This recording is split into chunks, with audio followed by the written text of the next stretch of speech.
my name is Gemma Lee, and today we are going to be continuing Volume 1 of Remnants of Filth by Meatbun, also published by 7 Seas. Last time we ended at page 104 on at the beginning of chapter 10. So, I know I haven't read this for a while for me, anyway. Yeah, I don't know what I'm saying. Anyway, today, I'm already messing up on my words. Don't mind me. Let's get started. Let's start the reading. Today, we are on Chapter 10, called Heart's Fire, on page 105. Moshi badly wanted to kick Zhao Gongzai to death, but he had to remain anonymous. All he could do was pitch his voice lower and icily snap, "Get lost." Hey, what's with that tone?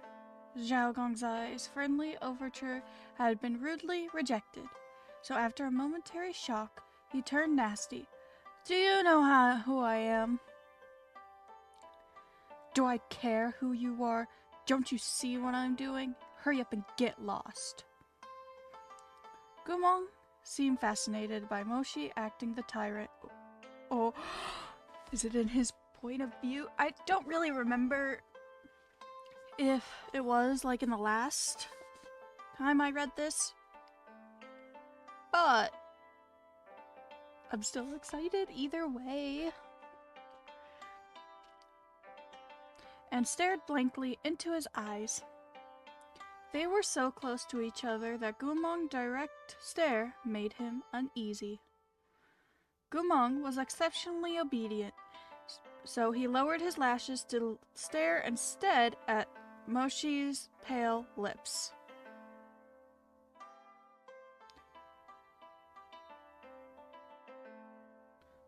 I think I skipped a line. I can't remember if I said it. I'm just gonna re-say it just in case. "Stop looking at me like that," Moshi whispered. Gumong was exceptionally obedient, so he lowered his lashes to stare instead at Moshi's pale lips. I don't think that's any better. Gumong. Okay. When Zhao Gongzai saw the pair still tangled together, paying him no mind at all, he raised his voice to shout angrily, "You're telling me to get lost? Why don't you check yourself first?" He ground his teeth. "Your Zhaoge wants that one to keep him company, so why don't you smarten up and get out of my way? Don't you know where I'm from? The Bureau of Military Affairs. I'm friends with Xiejun, General Mo. You scared now? Just wait until I tell you on you, and he'll break your legs." Moshi blinked in silence. Zhao Gongzai was too far gone, and the longer he spoke, the worse he got. "And you, ghoul asshole, you little bastard, last time you wouldn't let me kiss you no matter what I said, but you're fine with it now that it's someone else? Everyone says your souls are damaged and your mind's broken. Pah! How could you be picky if your mind was broken?"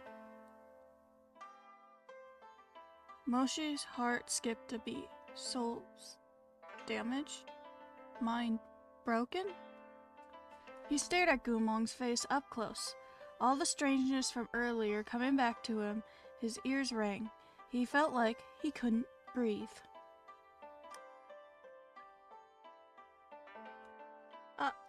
Okay.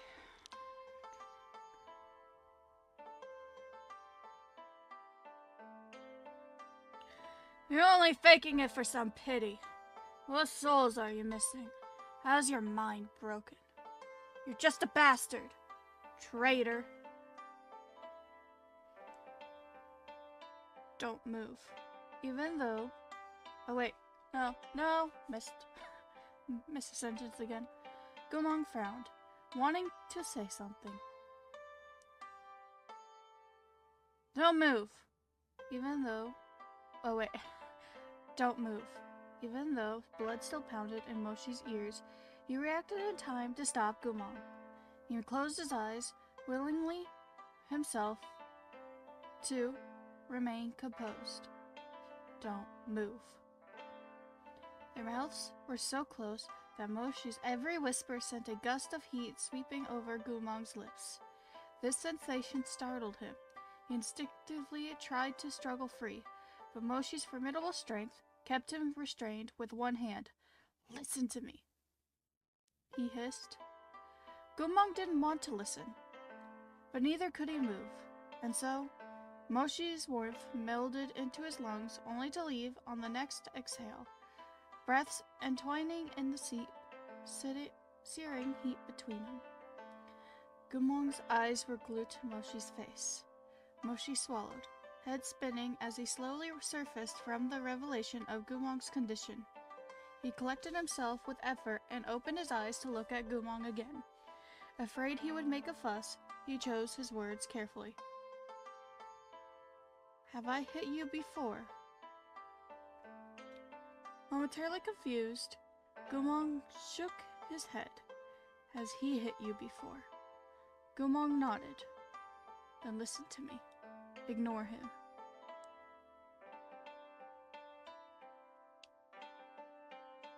Okay. They were too close together, the air from the depths of their lungs tangling between their bodies. Moshi deliberately avoided his clear-eyed gaze. As long as you listen, I'll make him scram. Another wordless nod. At least that made him calm down. Seeing the two were still caught in their inseparable embrace, Xiaogong's eye began to feel as if he really had intruded on their intimacy. He became even cruder and more furious, aroused yet frustrated. This guy, I swear.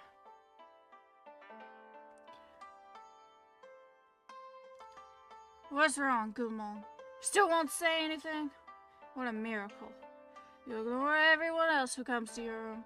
So is this man especially handsome? Or is he especially good in bed? Or is it that he's broken our agreement, and he secretly paid you? Traitorous bastard that you are. Xiaogong's eye stepped closer, his ragged breath smelling of alcohol. How come a little whore like you wants him to fuck you so bad? He mumbled. Drunk people always sounded a little incoherent, rambling this way and that. After Xiaogong's eye was done taunting Gumong, he decided to move on to provoking Moshi. Hey there, who exactly are you?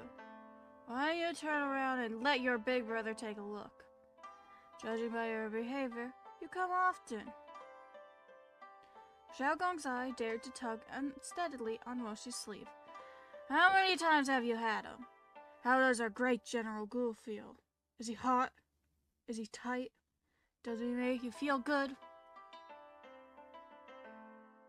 You know, I don't know why I'm continuing with this voice. I just started it on accident when I first started reading. So I just started continuing with it. I don't flipping know. I just feel like I sound stupid when I do it. Oh well. Oh well. Whatever. I'm kinda having fun with it, honestly.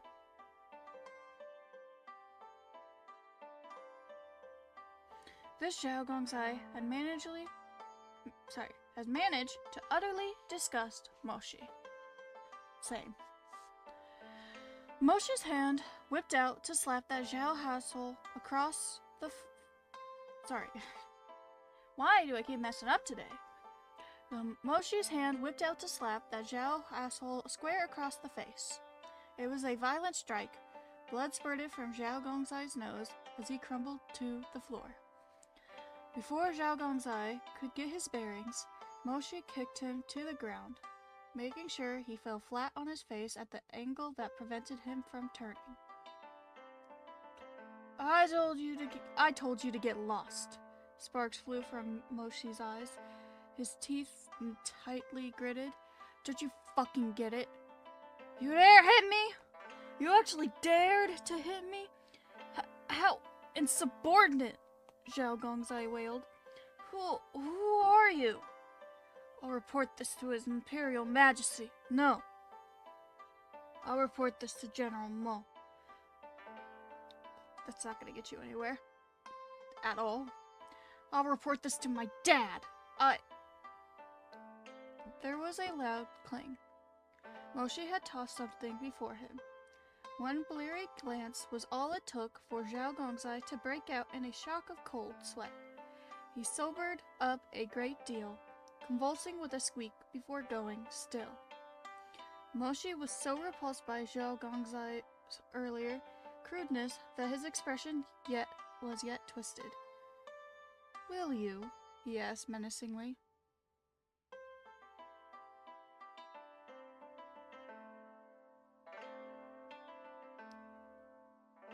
No. Are you going to visit him again? No. Wait, hold on. Does that mean he's seen who this was? Did Moshi show his identity? Moshi let him go with one last kick. Get lost. Don't let me ever see you again. Zhao Gongzai staggered up and stumbled away, too afraid to even look back. Moshi stood there stonily for a time, letting his anger dissipate. Then he bent down and picked up the command token marked with Chonghua Bureau of Military Affairs and fastened it back into the compartment within his sleeve. He turned to glance at Gumong, who stood by the wall with his hands behind his back, obediently watching without making any sound.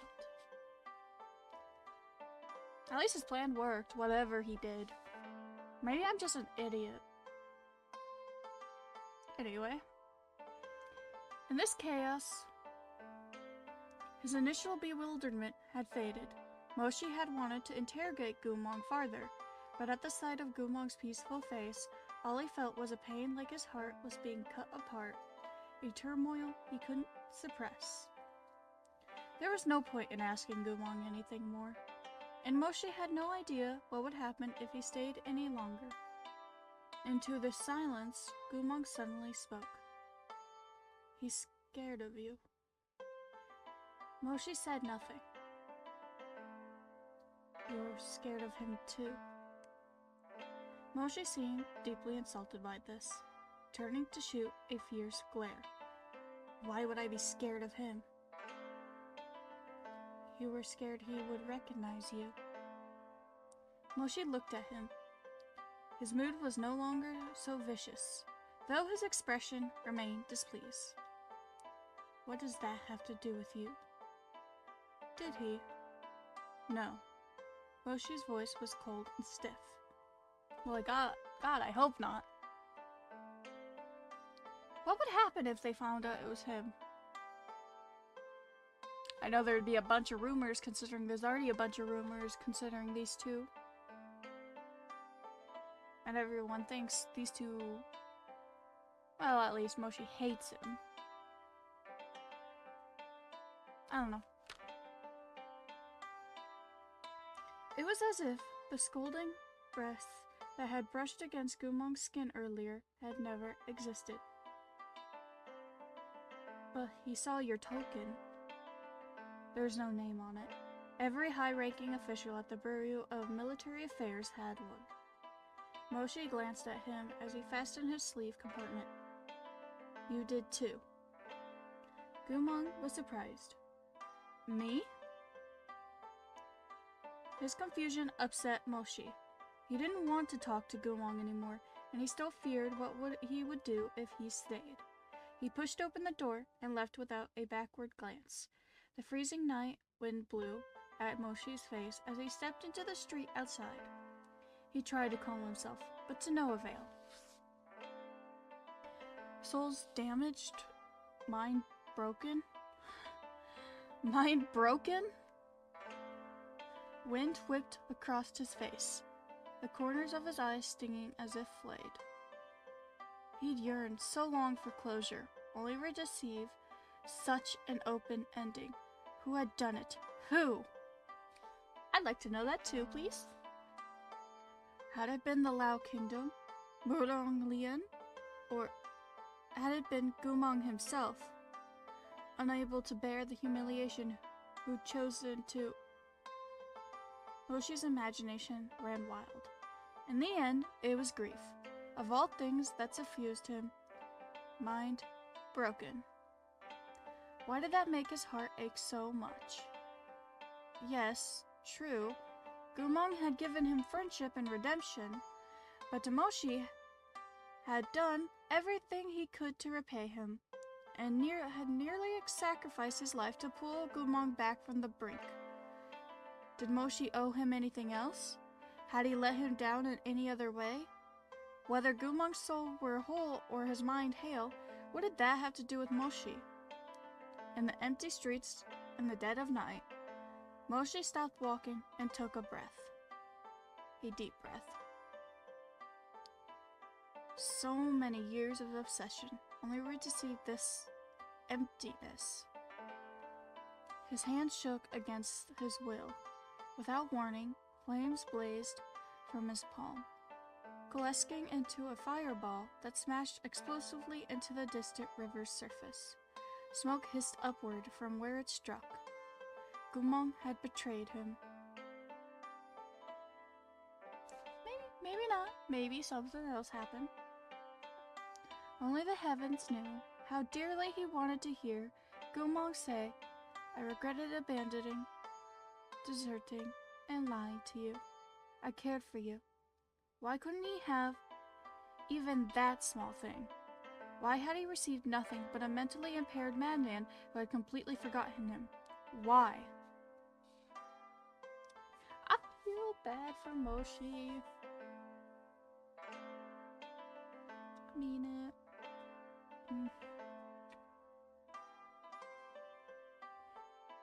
Hopefully they get their happy ending in the end. And that we find out what actually happened soon. But that's probably not going to happen in the first book, or until later. Moshi closed his eyes, agonized. After so many years, he thought he had freed himself of this fixation. But in truth, he had been lying to himself. Gumong was too important to him. That man had taken too many of Moshi's first. The first time he exorcised demons, the first time he talked for hours around a warm bonfire, the first time he fought shoulder to shoulder. And that year he turned 20, on the day he came of age, on that specific night, perhaps he had drunk too much, or perhaps it had never been the wine that had been the first time he made Gumong his.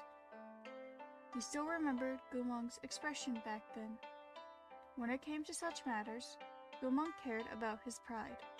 Even though his eyes were teary and his lips were bitten bloody, he endured insisting that he would never leave any flower unplucked. "You're fine. We're both men here. It's all good as long as we make each other feel good. Come here. Do you want your Gumong Gaga to teach you how to move?"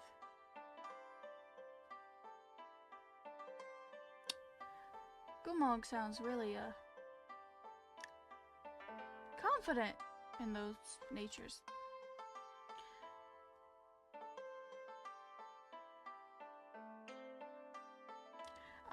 His personality is so...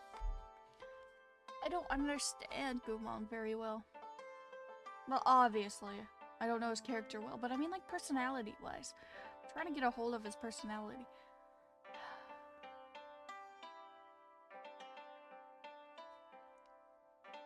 Or at least, I kind of could tell what his personality was like in the back then from how, the memories, the flashbacks of them two, but I can't, like, It's like all of that's been stripped away. I mean, probably because of the trauma and all. Maybe he will heal and be a little bit like that, like he was before, maybe? Definitely seems happier back then. Guqin shouldn't have said such things. At that time, Moshi's sanity had already been hanging by a thread. His heart was burning up. He didn't know if the flame of affection behind his ribs would ever go out. He knew he couldn't have done something like this merely because of some wine. No. His actions were born out of searing, passionate desire and deep, undeniable love. Damn, this guy. Alas, Guqin didn't understand. He only wanted to regain his dignity, and so started babbling all sorts of lewd things. In the end, he personally destroyed what remained of Moshi's rational mind. Later that night, Guqin had reached his absolute limit. Lying on his stomach, he had begun shaking his head and sobbing, begging Moshi to be gentler, wailing that, honestly, even if he'd done it with many girls, he'd been lying about having it done with other men, and he especially never let another man do him. But no matter what he confessed or revealed, or how he beseeched, Moshi could no longer stop himself. Finally, when he had bullied Guqin to the point of tears, until Guqin was crying so hard he couldn't quite speak, his eyes red at the corner as he looked at Moshi, only then did the desire in Moshi's gaze begin to subside. He stroked Guqin's cheek and said, "I'm sorry. Does it hurt?" Guqin's lashes were still wet with tears. His face flushed in Moshi's palms, his lips quivering. Moshi had left him a pathetic sight indeed. Even more pathetically, who would have believed that a crude army thug like Guqin, in truth, hadn't even slept with a single girl before?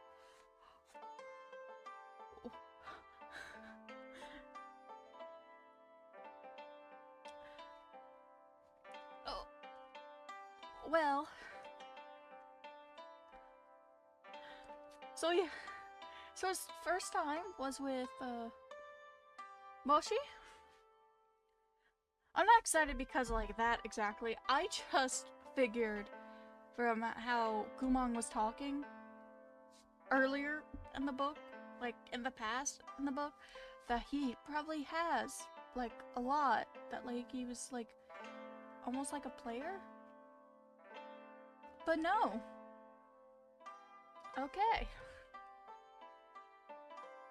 Not everything is as it seems. I should tell myself. Faced with Guqin's silence, Moshi bent down to kiss him again. As their wet lips touched, Guqin's tears streamed down into the hair at his temples.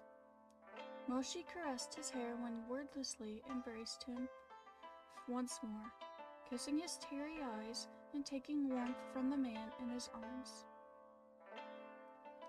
A younger man getting his first taste of carnal desire could never stop himself, no matter how virtuous he was. A young man getting his... Besides Moshi, had never really been virtuous. It was only that before Guqin, he'd never met someone who could make him lose control. He had fallen in love with Guqin first. Kind of felt like he did, for sure. That part, at least. So he had trotted carefully all this time. He had never dared to demand Guqin's first time. He had only ever, with utmost care, passed all his own first into Guqin's hands. He had stubbornly refused to say how important these were to him, but in his heart, he still nervously hoped Guqin would treasure those moments. Especially these moments. But, close. But Guqin had trampled his heart underfoot. Yes, It was true that Moshi hadn't wanted to stop Chonghua from putting Gumong on trial or even killing him. Moshi had even thought that if there ever came a day when Gumong had to die, he wanted to be Gumong's final judge and final tormentor, to take hold of him with his own hands and crush him into a bloody pulp and grind his bones into dust, all for the sake of the nation's vengeance. Although, if you cared for someone that much and you still seem to care for him, I don't know if he can actually do it.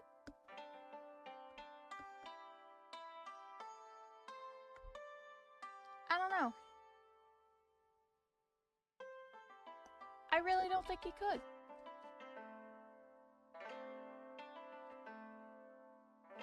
Hold on.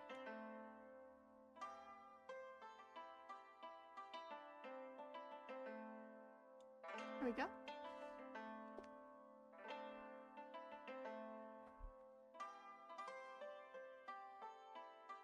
But if Moshi put aside that vengeance, he had to admit that he had never actually wanted to see Gumong dead. See? He had only wanted to obtain a word of truth from his mouth, to receive a single sentence from a sincere heart. After so long, he genuinely only wanted to ask one question. Gumong, when you left Chonghua, when you left me, did you ever regret it? Even a little? Only then would these years of love and hatred, gratitude and resentment come to a conclusion that could allow Moshi to breathe, if only barely. Then he heard those words: souls damaged, mind broken. But Moshi was damned to an eternity without reprieve. No one knew Moshi had gone to Laomei Pavilion to see Gumong, but in the following days, the people of the Bureau of Military Affairs could distinctly sense General Mo's displeasure. Even though Moshi went around looking displeased all the time, and his expression was rarely genial when he spoke to anyone, his moodiness had become even more pronounced. He didn't grow distracted during military councils, but his phrasing grew more curt. When others chattered idly during the meeting, Moshi would at once level a dark stare at them, even if he didn't cut them off, until the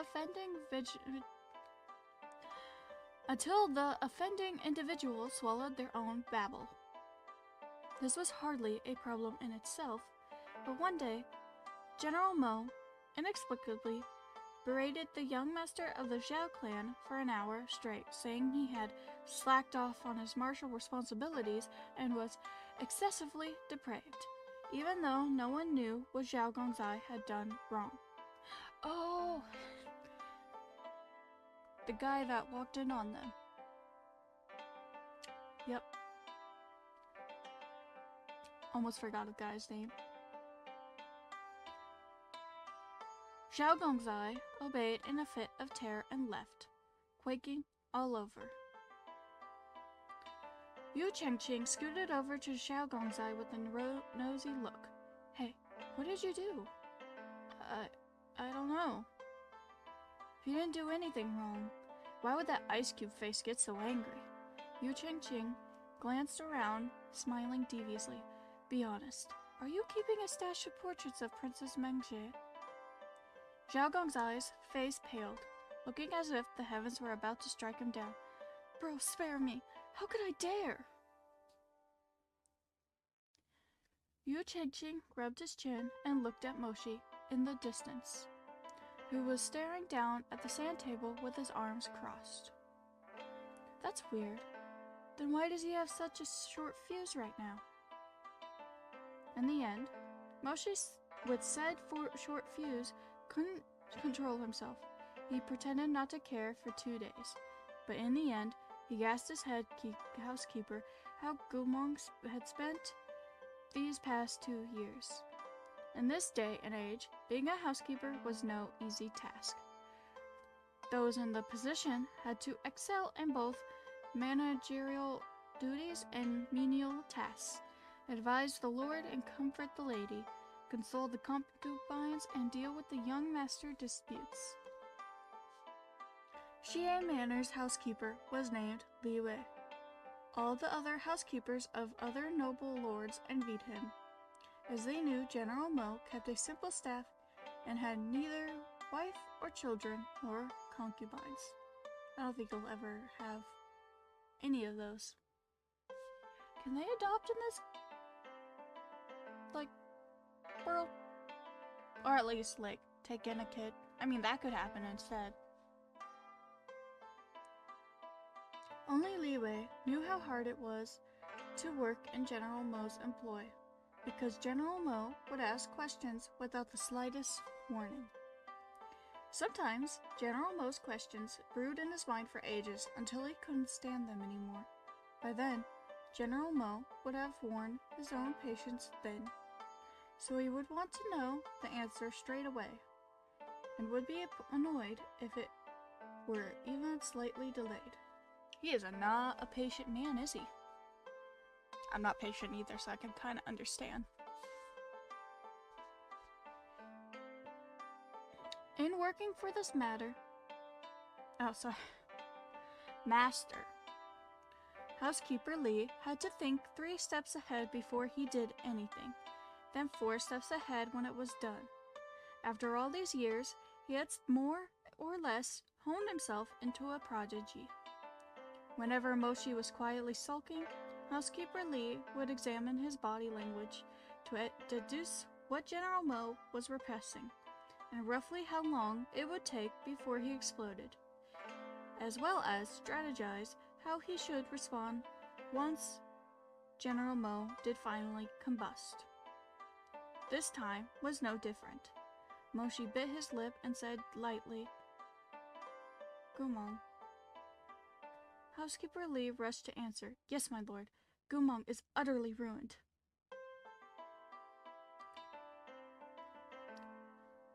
That was quick.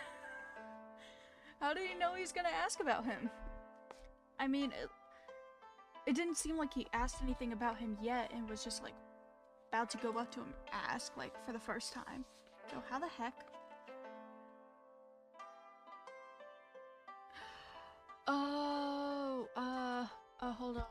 Hold on.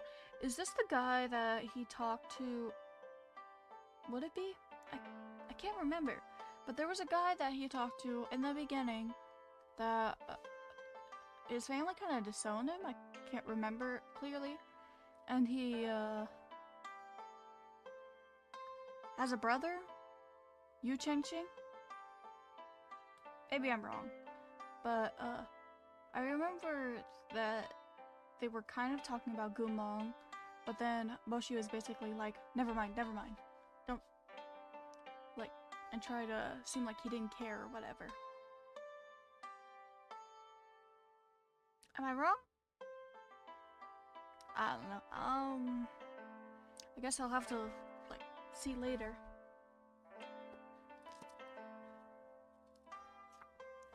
Was that my question? Moshi said. Sometimes being too clever wasn't a good thing. So housekeeper Li obediently shut his mouth. Moshi turned around, eyes indifferent, as he gazed at the pot of tea on the stove. It was a long while before he said anything more. Face blank, he asked, how was he ruined? Oh. That's the end of chapter 10. We're on, which ended on page 116. Now, I'm gonna go take a short break because I gotta go to the bathroom. And when I get back, we are gonna be on page 117, chapter 11, called Slave Color. I'm not sure I like how that chapter sounds. I guess we'll find out. I'll see you guys in a little bit.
Hello everyone! I'm back from my little 10-minute break, and let's get back into whatever the heck we're about to read. Because, well, it's already been an interesting start to this whole book. Not that I mean start for today reading the book. You know what I mean. Anyway, let me grab my book. And okay. We're on chapter 11, called Slave Collar, page 117. In Li Wei's opinion, working as a housekeeper for a man who never spoke his mind like General Mo was the most exhausting thing in the world. If time could flow backward, he would have chosen to work for official Liu with his 18 concubines instead. It was highly likely that the thoughts of the ruthless, cold General Mo were more convoluted than all those 18 concubines put together. But time could not flow backward. Li Wei cleared his throat and began again, with utmost caution, asking, "My lord, have you visited Gumong?" "No." "Oh." Li Wei sighed in relief. "Then it's best you don't." "Why's that?" Hold on.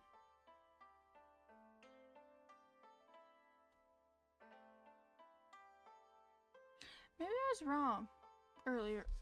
Hold on.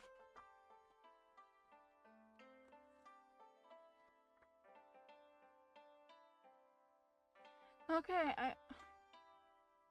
maybe I was wrong about who this housekeeper was. Anyway. My lord, how should I put this?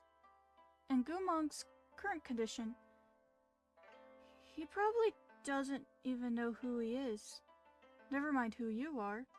According to the healer's diagnosis, in the depths of his mind, he more or less thinks of himself as a strong, mighty male wolf? That's that's the way I'm saying it at the end with the male wolf thing. He thinks he's a male wolf? Huh? Okay. Boshi's eyes widened. He thinks he's a... what? A strong, mighty male wolf. I can't think of that seriously. What do you mean? What do you mean he thinks he's a male wolf? Hold on. There we go. What do you mean he thinks he's a male wolf? He didn't... I mean, he didn't seem like have a lot of reactions to things and was expressionless mostly and like confused. But like, male wolf? Oh my god. Anyway. Moshi stared. This was, without a doubt, the wildest sentence he had heard all year. I know, right? Same. Same. That's not what I expected to hear at all. Can't believe it. Okay.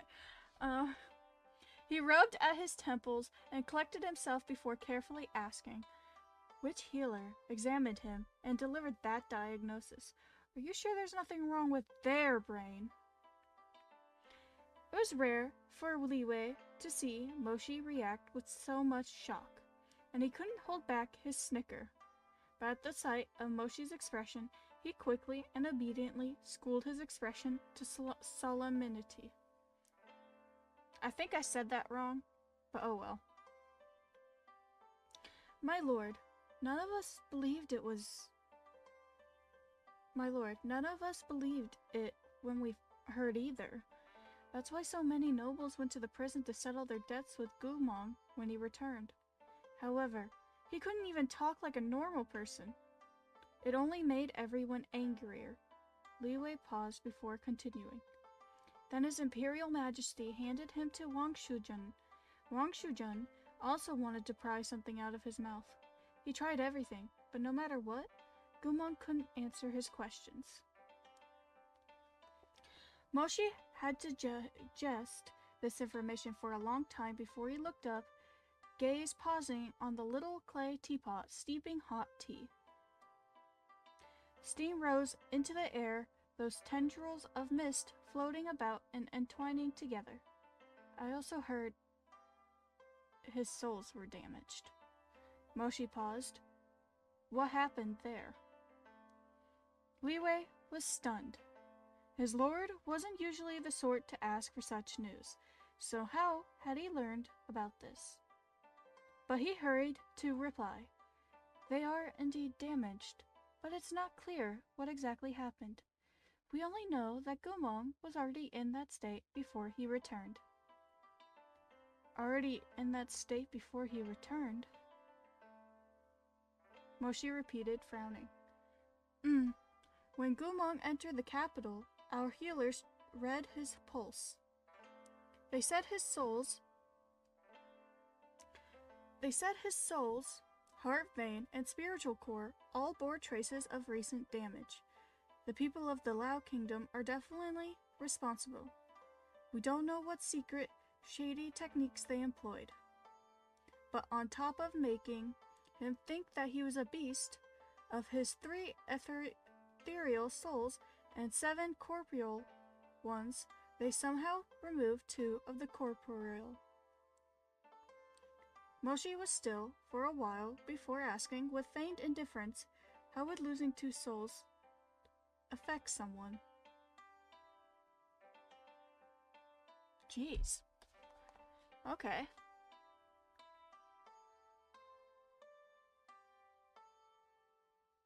If they can make him think like he's a beast, maybe they tampered with his mind to make him betray? I don't know. I feel like... I don't know. It's supposed to be a romance story, and maybe, like I said, it's wishful thinking. The reason he betrayed Moshi and the kingdom wasn't because of how he was treated, but because he was kind of like forced into it. I don't know. What are your guys' theories? Please let me know.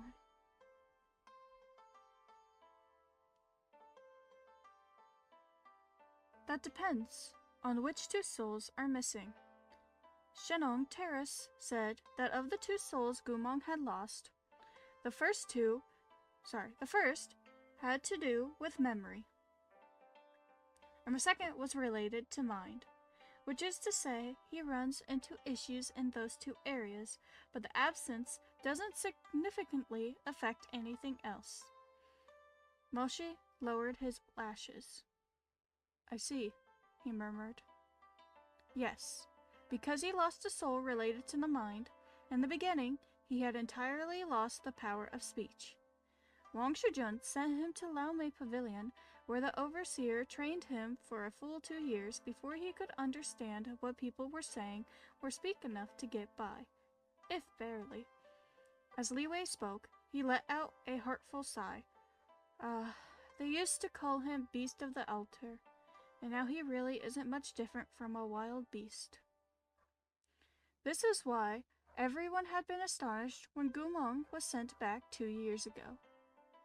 When the city gates had opened and the prison wagon bearing the traitor Gumong slowly entered Chonghua, civilians on both sides of the road had seen that General Gu was locked up alongside some wolves. Oh?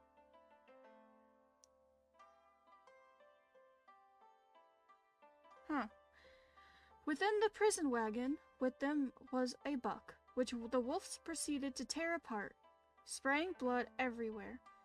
Gumong didn't bother to dodge the spray, instead, crouching placidly amid the pack. The wild wolves seemed to treat him like their own. A female wolf even dragged one of the buck's legs over to Gumong to court his favor. Ugh. Gumong had reached out and dipped his hand in a little blood. He looked at it indifferently, but hadn't cared for the taste, and so had lowered his hand again. Moshi listened in silence. At this point, Li Wei scratched his head. But, my lord, there's something I don't understand. Moshi's dark brown eyes turned to look at him impassive. Why would the Lao Kingdom go to the effort of destroying 2 of his souls if they were already going to send him back? Perhaps he knew too much. Or, maybe, and like I said, this goes with my wishful thinking, it's because, yes, he probably knew too much, but also, because of him knowing too much, they need him to take the blame for some reason. So, if they didn't ruin his mind and memory or soul, they could ruin their future plans.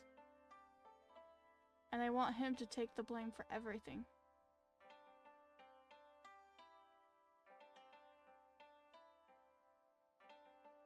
Or maybe this is just very easy for people to think of. I don't know.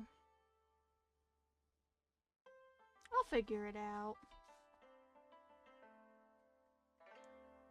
Moshi said, by extracting those 2 souls, they could tie up that loose end once and for all. Li Wei was speechless. Goodness, how cruel. Can he ever recover?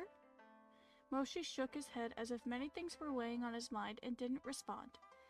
2 of Gumong's souls had been removed. The only cure was to find and return them to the body. But in all the vast 9 provinces, who could say where Gumong's 2 souls had gone, or if they still exist? Can they use souls to, like, maybe... Gumong was pretty powerful, right? I mean, I know he was a general and all. Maybe souls have, like, this sort of power that they can use to... my brain's drawing a blank, but, like, hopefully you get where I'm trying to go. Did they do this in Urha with something with souls? Like, spoiler for Urha, by the way. Do not watch this part if you don't want a spoiler for Urha. You know how, like, Moshi went and, like, the underworld, sort of?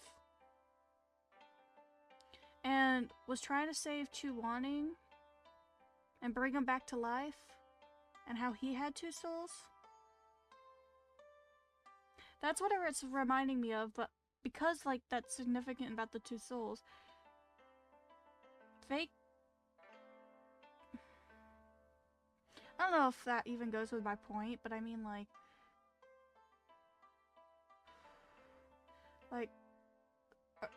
did they use souls for anything else besides bringing back Chuwaning? Like, for,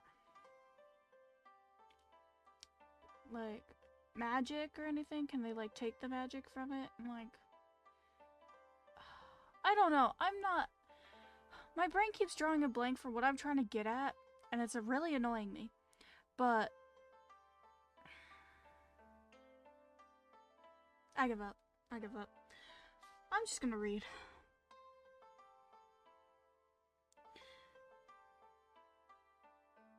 Two of Gumong's souls. Wait.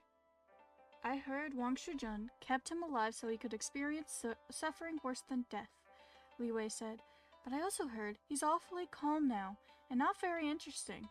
Wang Shujun seems to have made a miscalculation. Oh, right. Li Wei remembered something and returned to Moshi. My lord, have you seen Wang Shujun since your return?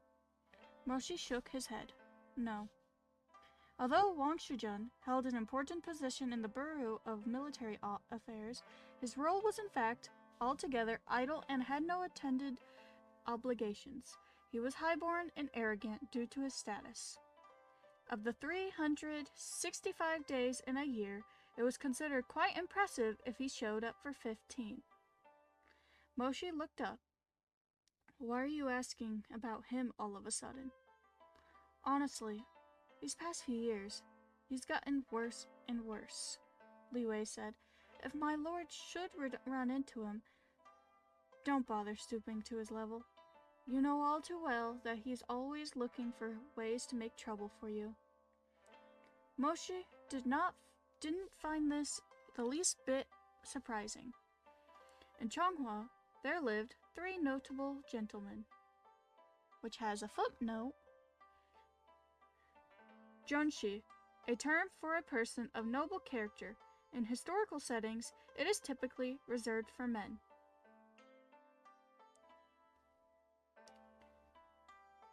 In Changhua, there lived 3 notable gentlemen whose characters exemplified the Buddhist value of virtue, mind, and wisdom. Jiang Yeshu's serenity and indifference to public favor had earned him the title of mind, while Princess Mengshi's benevolence and integrity had earned her the title of virtue. Conversely, there were 3 infamous villains who perfectly exemplified the Buddhist poisons of greed, wrath, and ignorance. The one Moshi had to deal with the most often was greed. Greed, of course, referred to one with an avarice for all that pleased, as well as a deep dissatisfaction when the hunger wasn't sated. This was the Wang Shujun that Li Wei had mentioned. Wang Shujun's name was Mulong Lian, and he was Gumong's former master. In the beginning, it was he who had chosen Gumong, as one of the study attendants to accompany and look after their young master's needs at the Cultivation Academy. Hold on. Wang Zhijun took Gumong in and became his master. And he can easily, I mean, I get it, betrayal and all, whatever. He doesn't seem like a nice person from what they're explaining. Very greedy is what I think they're getting at. But like, he can easily hurt and torture someone for information like that, even if it's someone that's known to have been betrayed. I don't know. Huh.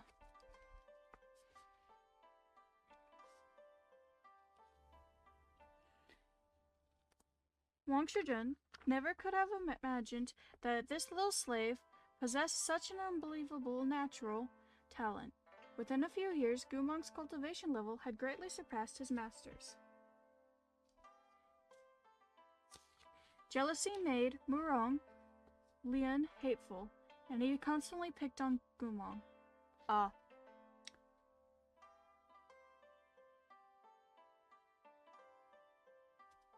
Never mind. That helps. Beating him, cursing him, punishing him whenever he experienced the slightest displeasure. God, this guy sucks. Everyone knew he had a cruel temperament, and that his character was incredibly ill-suited to the mercy of his given name, Lian. Let us recall the simple example. Once, when Gumong was exorcising demons, he came upon a small village. The villagers were plagued by sickness, and out of compassion, Gumong used Murong Lian's name to compel the imperial healers to prescribe them medicines. Although this was against the rules, it was an act entirely motivated by kindness.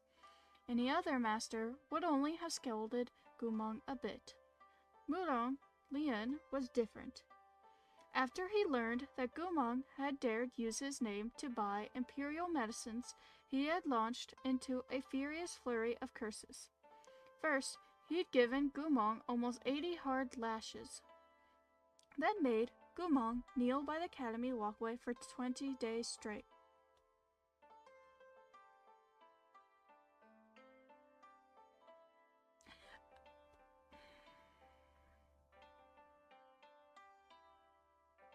And they gave Gumong to this guy when they captured him? Yeah, no, he definitely wouldn't have treated him nicely.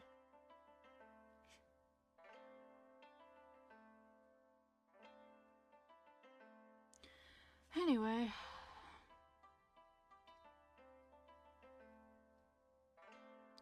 At the time, Moshi hadn't known Gumong very well. They hadn't interacted much, and he normally didn't use that walkway, so he knew little about it. That is, until one rainy day, when Moshi happened to pass by and saw a silhouette. When he walked over to take a look, as it turned out, the person he had noticed was Gumong.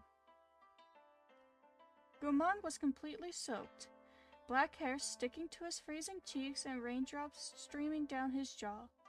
He knelt obediently, amid the flow of the crowd, with his hands around a wooden signboard with 6 words emblazoned on it in cinnabar. Slave impersonates master. Shameless beyond description.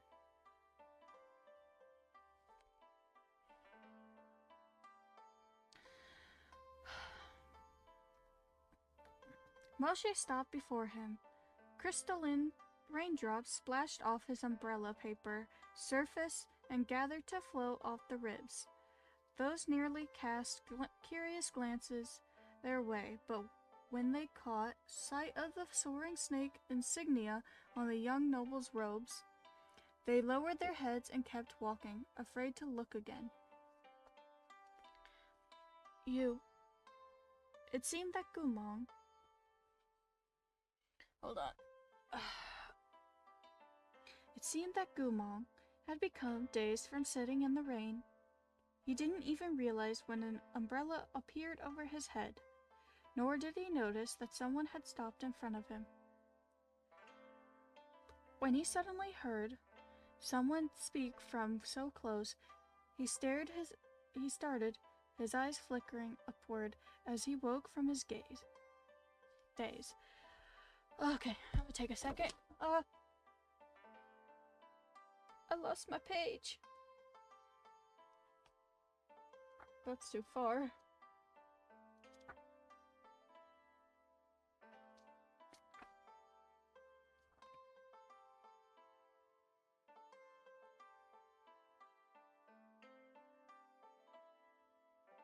Okay, I found it.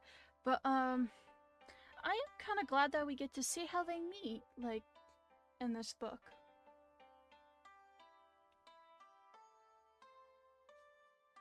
Oh, sorry, cat walked in. Hi. Hi.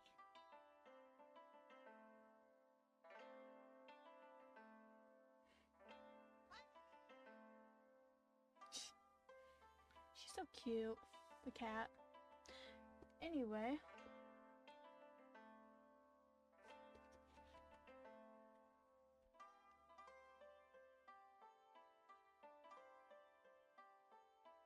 Sorry, I'm trying to find my page again. Well, I know I'm on the right page. I just gotta find that paragraph I was reading.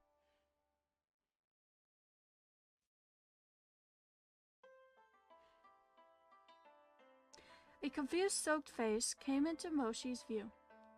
There were bloodstains at the corner of the kneeling youth's mouth and whip marks on his cheek. He was chilled to the point of shivering, like a dog that had been thrown into the mud. Only those black eyes still shone, clear and unclouded. That pathetic sight, paired with the wooden signboard, was as ridiculous as it was pitiful. Moshi and Gumong might not have been close, but Moshi knew Gumong had requisitioned medicine with a fake identity because he couldn't bear to let a whole village suffer through illness. Moshi went to Mulong Lian's quarters at the academy and asked him for leniency.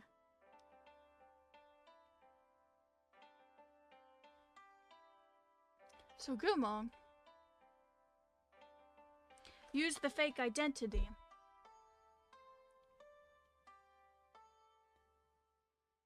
so he could help a village who was dealing with an illness, and his master beat him for it? For using his name?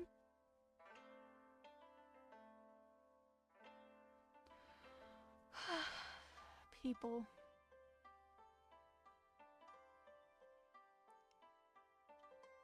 Ugh.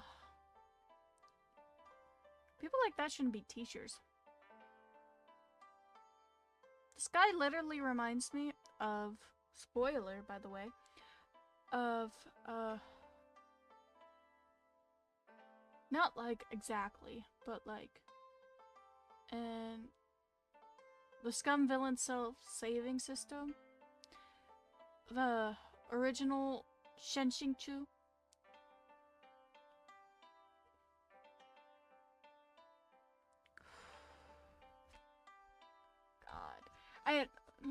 Well, it was kind of different, like, between the two, but I mean, like, how they were jealous of, like, their disciples, basically. That part. And then treated them horribly for it.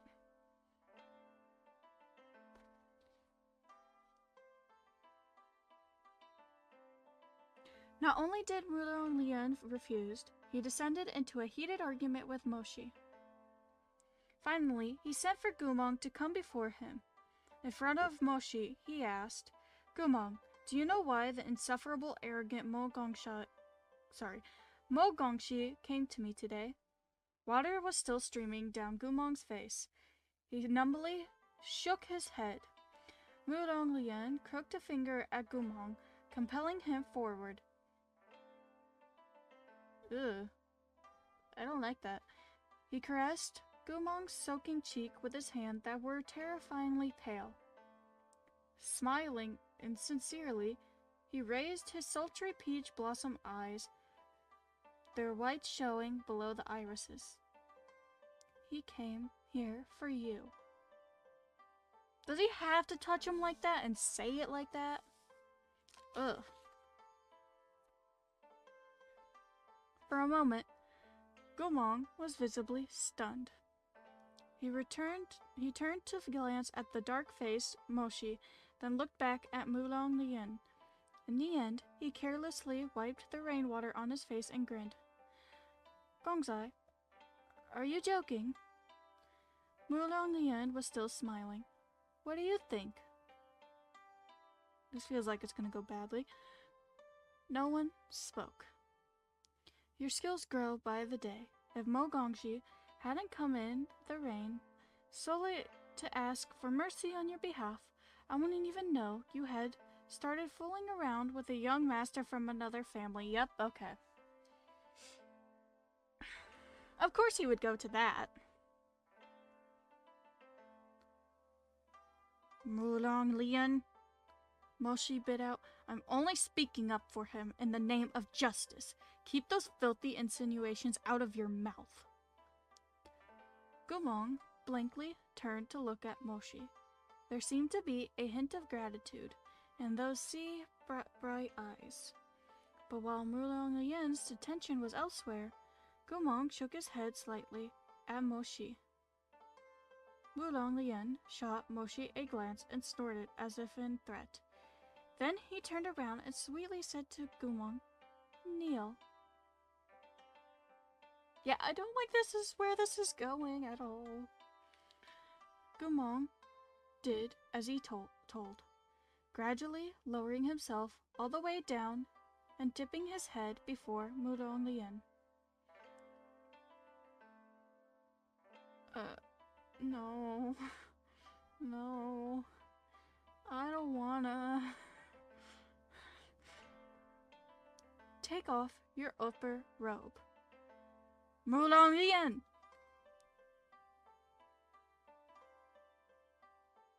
These are my quarters.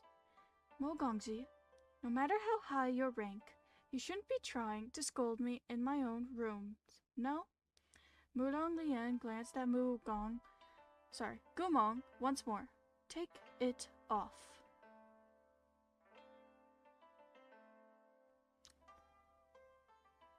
Can I kill this guy? I don't like him. Like, at all. Gumong did as he was told. He took off his outer robe, exposing his strong and toned physique. Lowering his lashes and saying nothing, Mulong Lian slowly looked him over, from the lines of his taut muscles to skin that glowed like honey under the lamplight. Mulong Lian was very slender. His eyes raked across Gumong's body the same way a perpetual freezing young scion would look over a fine fur pelt. Anyone know what a scion is? Or if I said it right? As if he wished for nothing more than to tear off all of Gumong's skin and wrap it around himself to make him stronger. You know, if you could see my face, it'd be the look of disgust. Just saying. Attendants hurried in and brought Mulong Lian hot ginger tea. He took a sip and sighed. Gumong, isn't it nice to have a spiritual core? Doesn't it feel good to have so much influence at the Cultivation Academy? Aren't you so happy you were able to befriend a dignitary like Mo Gongji? I can't imagine who gave you the courage to lie about being Mulong Gongji for the sake of a prescription, all to save a handful of lowborn villagers. Mulong Lian snickered. He set down the teacup with fine-boned hands and suddenly looked up. Have you forgotten your station from birth? Gumong lowered his head even farther. I would not dare. Your holy weapon, your clothes, your spiritual core, everything you have today was bestowed upon you by the Mulong clan. You are nothing without Wangshu manner. Zhao Shui is right to reprimand me. After a long interval, Mulong Lian burst out laughing. I'm gonna stop right here real quick because I forgot. I kind of like skipped past it and didn't realize. Zhao Shui has a footnote. The title of young master and direct heir of a household. I don't think he should be. Like, at all. But since you're so strong, I obviously can't mistreat you, lest you grow independent and end up serving someone else. He barked out an order to his attendants, "Go get the young master." He drew out each syllable in a tone of extreme ridicule, mocking Gumong's presumptuous Okay, I'm gonna say that again, okay? And we're gonna pretend that never happened, okay? He barked out an order to his attendants, "Go get the young master." He drew out each syllable in a tone of extreme ridicule, mocking Gumong's presumption and daring to pretend to be the son of the Murong clan.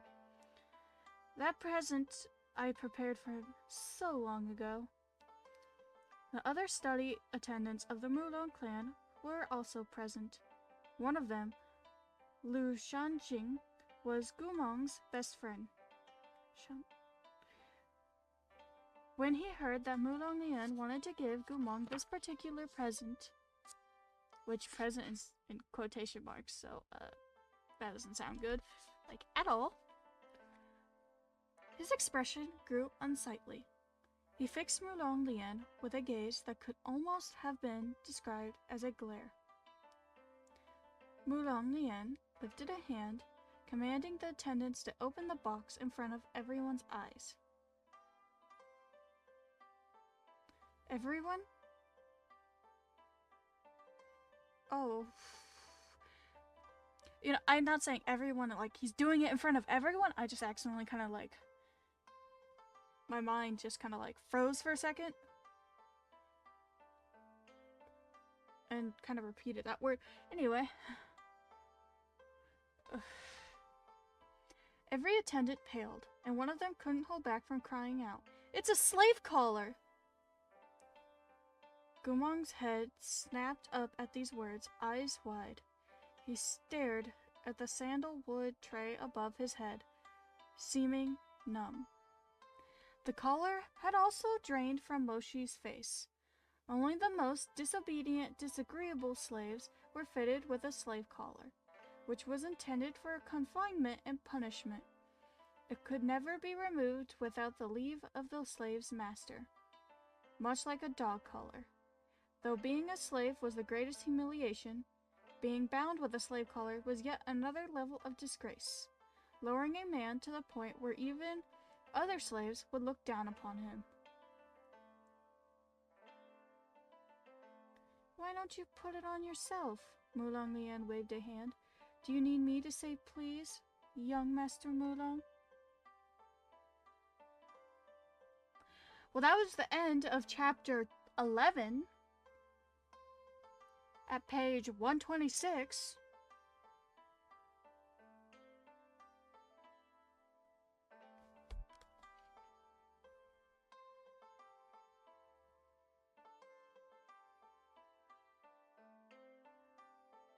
Let's say my wishful thinking is wrong. I'm starting to understand of the reason why he snapped, because oh my god. Although I still think he didn't, like, actually betray. But God. I've read worse, yes, I know. But this would still piss me off if this happened to me.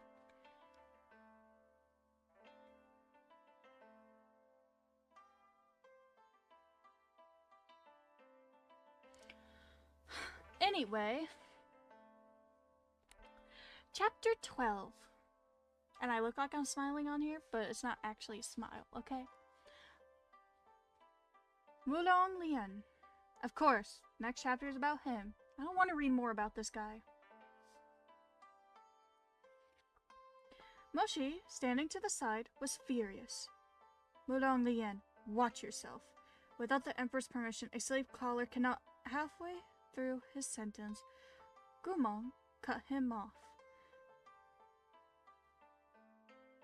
No. Such a precious gift. I said in that tone. That's the wrong tone. Such a precious gift, Gumong said loudly, talking over Moshi in a tone that brooked no argument. He reached up and accepted the tray. Thank you, Zhao Shui. Thank you, Zhao Zhu. Xiaozhu? Xiaozhu? Xiaozhu. Hopefully I said that correctly, but also, no! Do not accept. But also, if he didn't accept, it probably wouldn't go well for him at all, considering this guy is actually his master.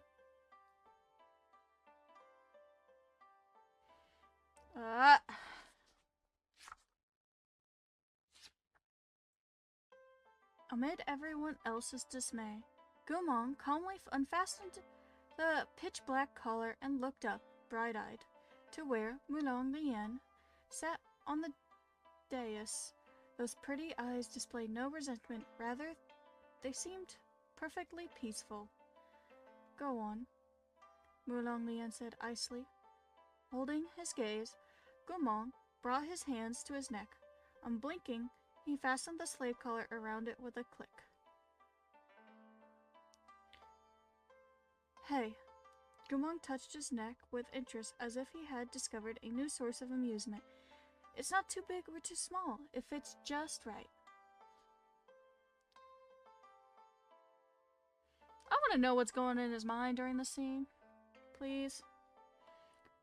Moshi looked at him in disbelief, while among the nearby student attendants, those who were close with Gumong were on the verge of tears. This was Gumong's way. Staggering turns of fortune seemed like nothing to him.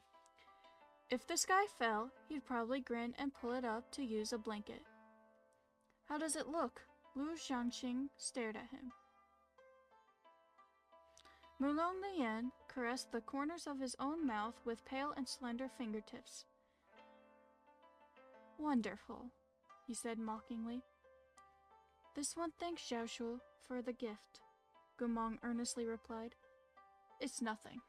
Mulong Lian's expression was cool and detached. After a moment, he waved a hand. A ball of blue light leaped from his palm and Gumong crumbled to the floor. Should have known it wasn't going to end like this. He probably was dissatisfied by the reaction. Lu Xiangxing couldn't help himself from crying out, Gumong! Several pitch-black cords, laced with lightning, shot out of the slave collar to tightly bind Gumong's arms and torso. The lightning sent him into convulsions. He spasmed on the ground, shaking uncontrollably. You know, this guy's life, I've only read 128 pages, and I know I didn't get his whole life story, but so far, well, Gumong's life sounds like it sucks. Besides the parts when he's like with Moshi, it seems like it was a little happier at least then. But like every little detail I've gotten so far about his life, even in the present time, sounds like it sucks. Or I guess when he was with the soldiers, it seems like it was a little bit happier too. But like, God.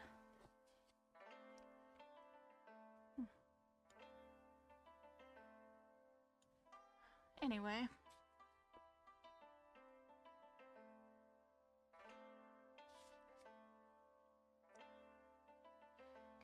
Mulong Lian seemed to think this insufficient. He tried a different spell, and the light in his palm turned red. Brambles erupted from the collar, winding around Gumong's tanned body. As thorns stabbed into him, blood streamed out. Enough! Moshi couldn't stand it anymore, and he gritted his teeth. Mulong Lian, how is this reasonable? What does this discipline of my own household slave have to do with Mo Gongshi? Mulong Lian said indolently. He's just a lowly slave. It would be of no consequence, even if I beat him to death. Why is Mo Gongshi so concerned? We are in the Cultivation Academy. By privately coloring an academy's discipline with a slave collar, you are plainly holding the academy's rules in contempt. Cease this at once.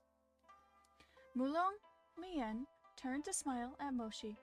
Wouldn't it be awfully embarrassing for me to stop because you told me to? Mo Gongshi, you're as arrogant as ever. But if you're asking me for something I can't be callous. He paused. However, shouldn't you at least give me some incentive? Oh, he wants something for just to stop.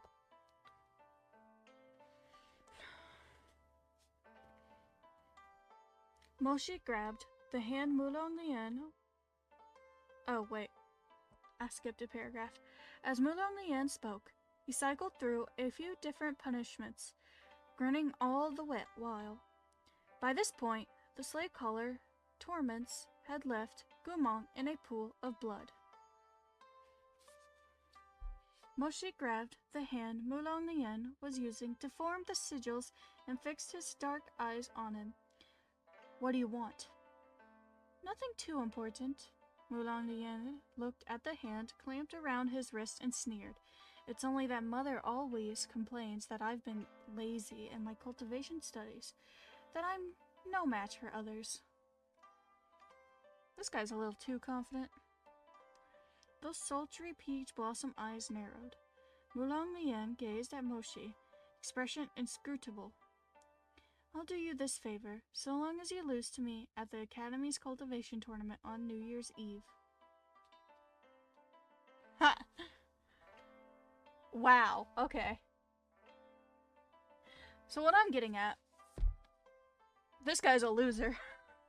I mean, obviously, from what he was doing before, but like, he's making a deal with him just so he can look stronger. Which means Moshi could probably beat him so pretty easily in this competition that he's basically bargaining for it. This guy.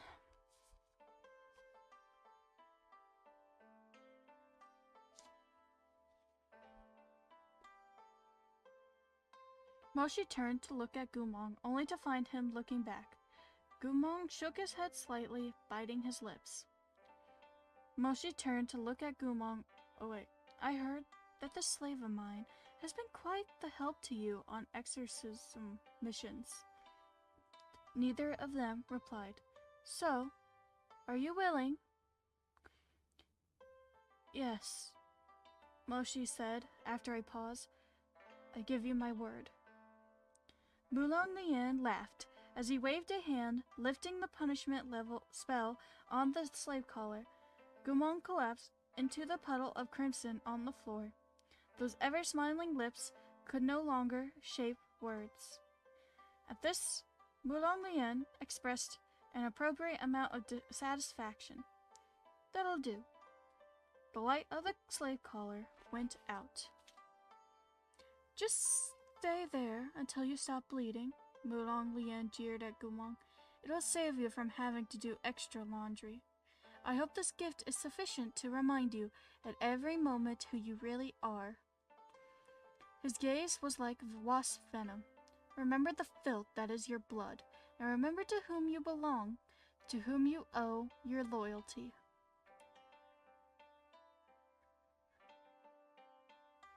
He should owe you nothing. Mulong Lian was beyond despicable and beyond insane. You're telling me.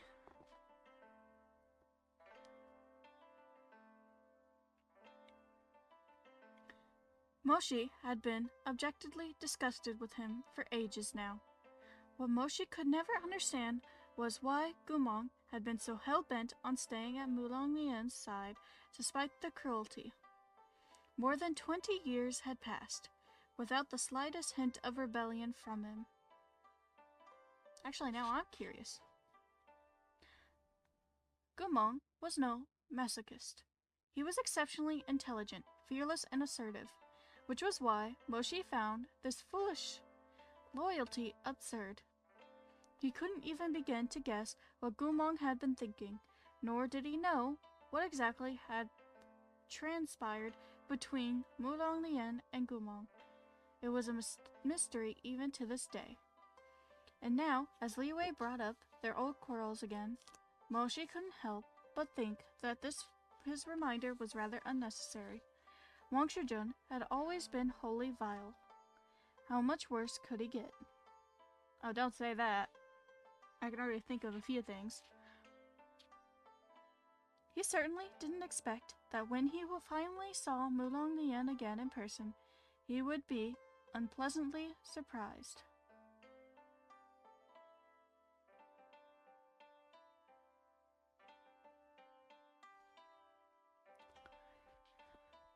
One day, sorry. One day, once court matters had concluded, a few young masters suggested going to relax at the new Pitch Pot Tavern in the eastern part of the city.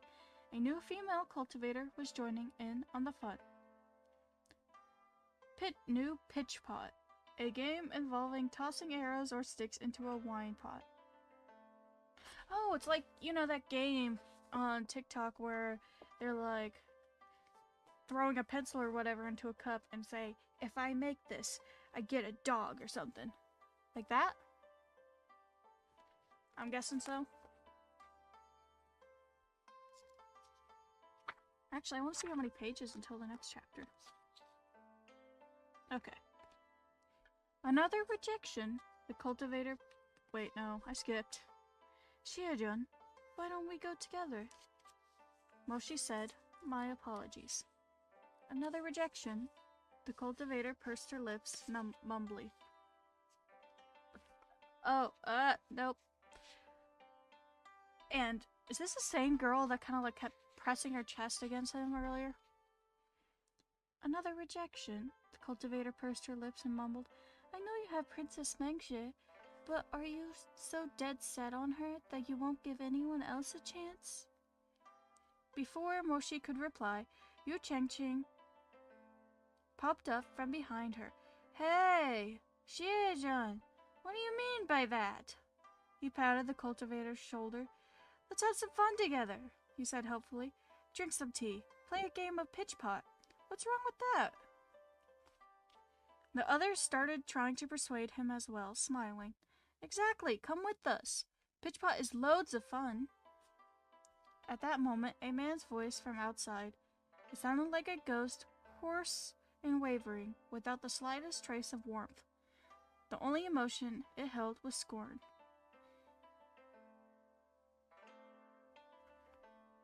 Now, I could be totally wrong, but do you think this might be that Mulong Lien guy because of how he was saying he was unpleasantly surprised? I want to guess before I read, that's why I'm saying this. Idiots pitching at pots, the pastime of imbeciles. Along with these words came the rustling of footsteps from the darkening hall doors. Moshi turned to see a man holding a gauze umbrella slowly ascended the steps. He was a chilly and aloof silhouette, like a lonely wraith wandering in the evening snow. The man retracted the umbrella to his side, shaking off the snow that had a mist on its surface. He lifted his gaze to sweep it across the people in the hall and smeared an insincere and mocking smile over his face. Everyone's here. All the juniors of the Bureau of Military Affairs started, each of them performing obeisance. Wang Shujun. I knew it. Although it was probably an obvious guess considering the chapter title and like that quote. But still, I could probably be wrong.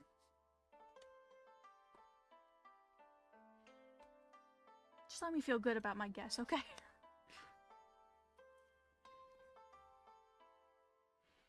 This junior greets Wangshu Shenjun.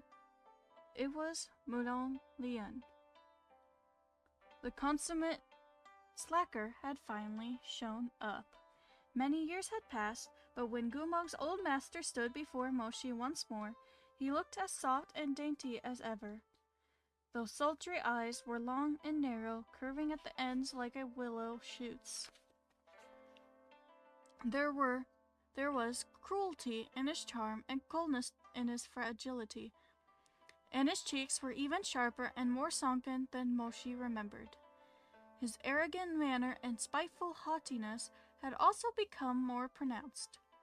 Mulong Lian's gaze slithered across Moshi's face, as if he'd only just noticed him in the crowd. Licking his lips, he smiled.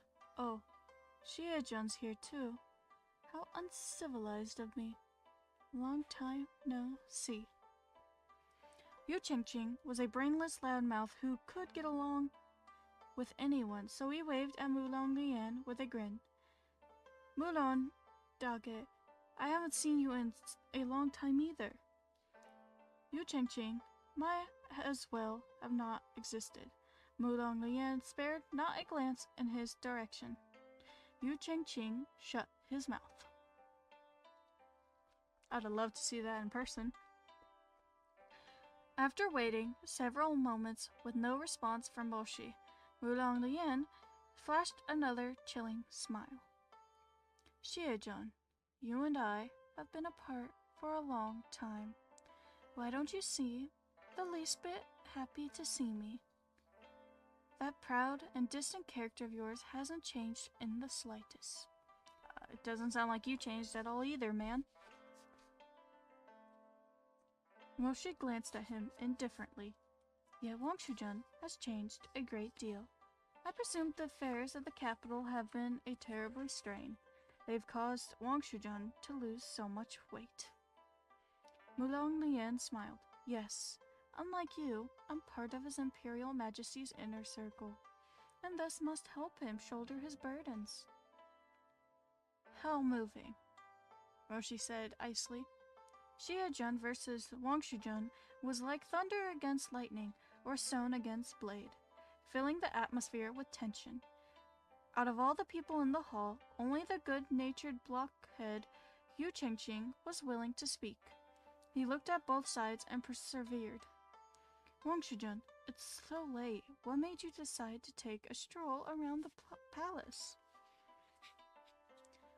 I was just passing by. Mulong Lian finally acknowledged him after a beat. It happens that I'm free, and I wanted to invite everyone to come to a gathering at Wangshu Manor. As he finished, he turned his gaze, bringing with it a slight chill. To drink and so on. And so on. Whatever that means. It doesn't sound good though. Another cat's just sitting by me. Hi. What are you doing? Please do not start licking my card again. My cat's weird. Like that. But he adorable. I guess he's gonna stay by me.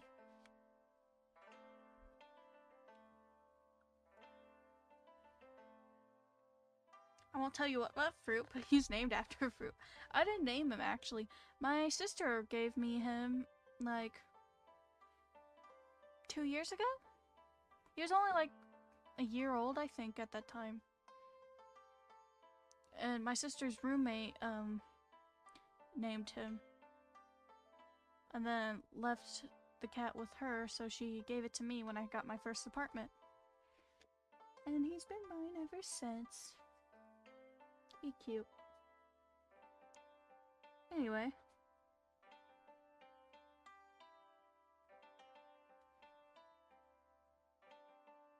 No one dared to dismiss any of Mulong Lian's suggestions. Least of all, many people in the crowd who wanted to curry favor with him. So that's how it is, they quickly said. Obviously, it would be impolite to refuse an invitation from Wangshu-jun. Mulong Lian shot a glance at Moshi's face. Shiejun, are you coming? Moshi looked over at Yu Qingqing. Since Yu Cheng was still young and easily influenced, he thought it would be best for him to keep his distance from Wulonglian. Yu Cheng and I are busy. We won't be attending tonight. What? No way! It's so late! How can we be busy? Yu Cheng's eyes flew open. This guy cannot read a room, huh? As if I'd want to discuss military matters with you. I want to go drink at Wangshu Manor. He ducked behind Mulong Lian, looking as if he'd rather be beaten to death than read another imperial military memorial. Since Yu Cheng had openly demonstrated no. Sorry, my cat's trying to jump on my desk.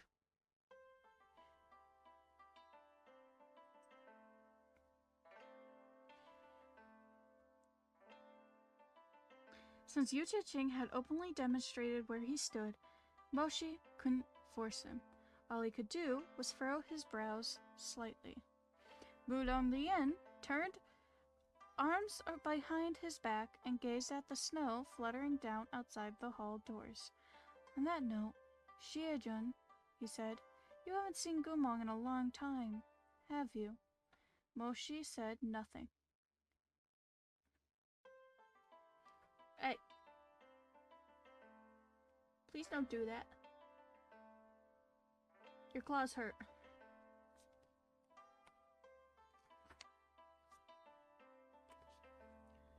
I know you hate him. Hey! Your claws hurt. Man!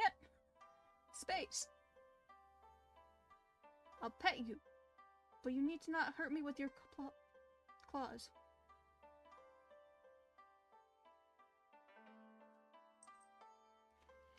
I know you hate him. Back when Gumong defected, you kept trying to protect him, claiming he would never betray Chonghua.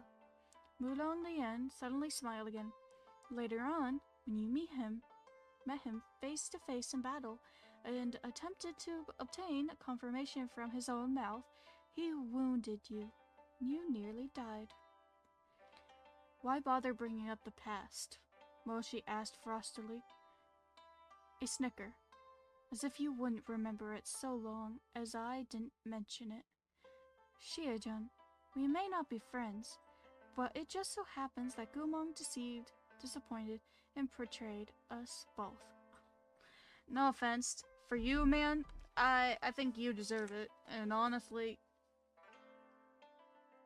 just because you guys have something in common, you're still a terrible person.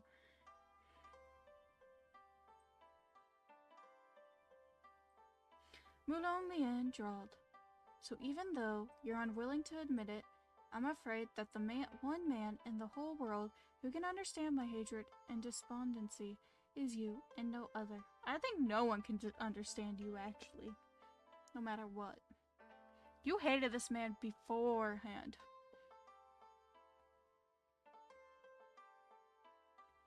After this, Mulong Lian turned his sickly pale face to the side, his eyes flashing with unreadable light. He was my slave all those years ago, and now he's in Danmei Pavilion, under my control. He tilted his head, looking bored. What about it? Why don't we go take a look? Yu Cheng naively poked his head out from the side. Hey, Laomei Pavilion? Wangshu-jun, you'd better be joking. We've got maidens in the Bureau of Military Affairs. It wouldn't be appropriate for them to go play at Laomei Pavilion. This guy. He doesn't even know what's going on. The few women cultivators who heard this waved their hands hastily.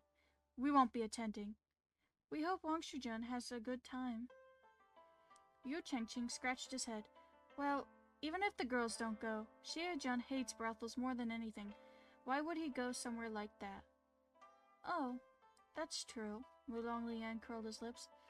General Mo is the finest commander of Chonghua, ever pristine and honorable, proper and unwavering. There's no way he could possibly deign to enter an unspeakable house of pleasure. How filthy. Moshi made no reply. Then what about this? Mulong Lian tilted his neck and stretched tight muscles before continuing. Now my pavilion isn't far from my manor. I'll have Gumong brought there straight away, and we'll let him liven things up for us tonight. General Mo, it'll be my way of giving you. His lips were red, his words sinister, a warm welcome.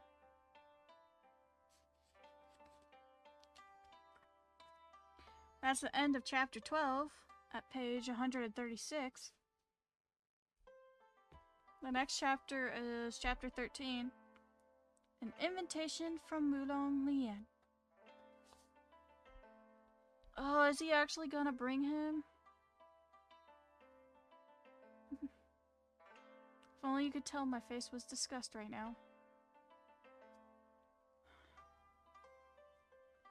I don't trust whatever this guy's gonna make Gumong do. Ugh.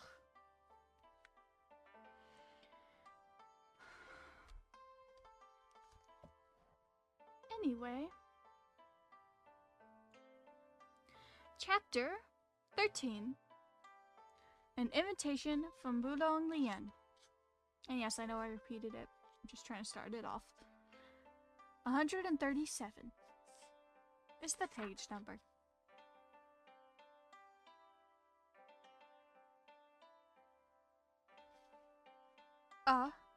Only Gumong? Wangshu-jun, you should probably get a few more of them. One young master piped up. Actually, hold on.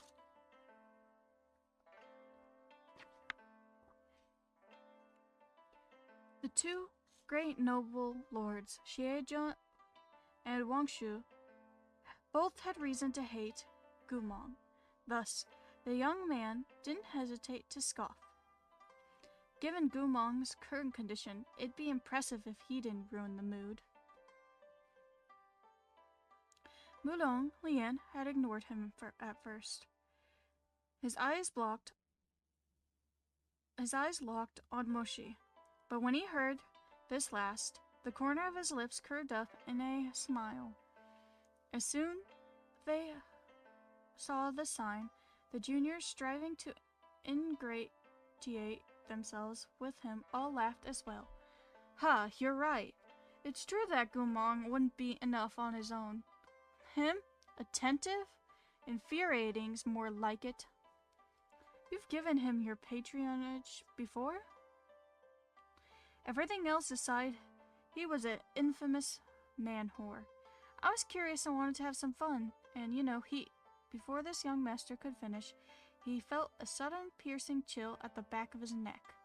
When he looked around, he found that Moshi was staring at him, eyes like frost.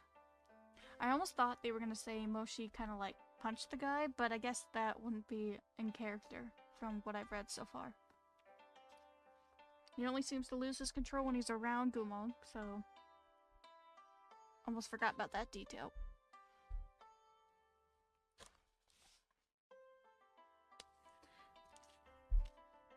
That gaze was like a blade in the freezing night, so terrifying that the young master forgot what he had been about to say. He swallowed, breaking out in a cold sweat. He shivered. What had he said wrong? But before he could think more on it, Moshi turned away. That sharp profile had sunk back into cool indifference, without the slightest ripple of disturbance. It was as if the antipathy in his gaze a moment ago had been no more than the young master's hallucination. How funny you are, Mulong Lian cut in, to picture imperious laziness. Who do you think Gumong is? He was once the highest-ranked general of Changhua, my former slave, and General Mo Shishong. Moshi didn't respond. Even if he didn't know how to serve anyone attentively, how could we bear to miss his presence at the banquet tonight? As Mulong Lian spoke, his venomous gaze landed on Moshi. Now that General Mo is returned and coming to this little gathering at my manor, How could I be remiss in my duty as the host? To share. I don't like the pause for to share.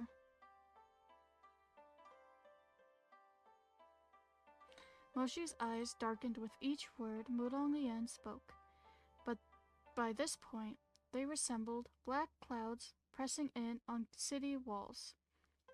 Which, that has a footnote.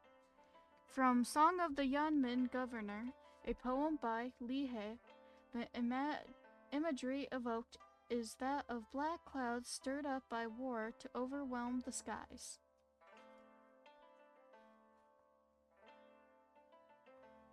The flames of wrath become an army 1,000 strong, lying dormant but murderous behind the veil of his lashes. He did not want to see Gumong looking so wretched in front of these people. But Mudong Lian insisted on aiming for Moshi's fatal weakness, stabbing each word into his heart. So I get that he hates Gumong. But why does he hate Moshi? Did he not like how Moshi was standing up for Gumong back then? And all that? I feel like maybe there's a deeper meaning between why. Because we already know he's already able to hurt Gumong a lot already. I mean, he has control over him in the Laomei Pavilion. He probably knows what's happening to him too in that pavilion. So he's already punishing Gumong, but why is he trying to punish Moshi in this way? Because he doesn't really need to do this to punish Gumong. Or maybe, I don't know. Maybe I'm thinking a little too hard on this.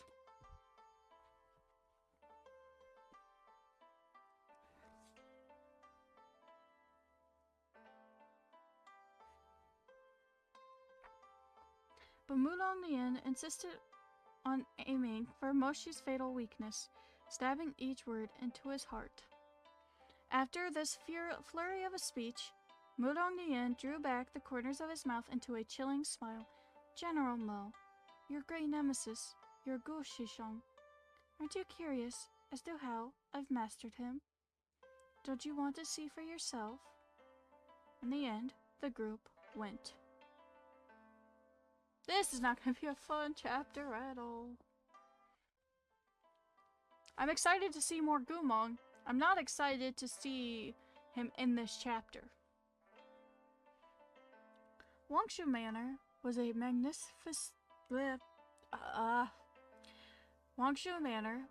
magnificent compound situated on the east side of Changhua.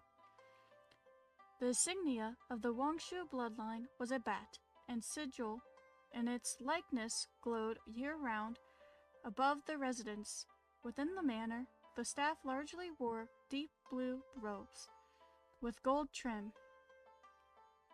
As was a custom in Changhua, pure-blooded nobles wore cloths trimmed in a gold, but the underlying base colors were assigned by imperial decree. For example, Xie Manor's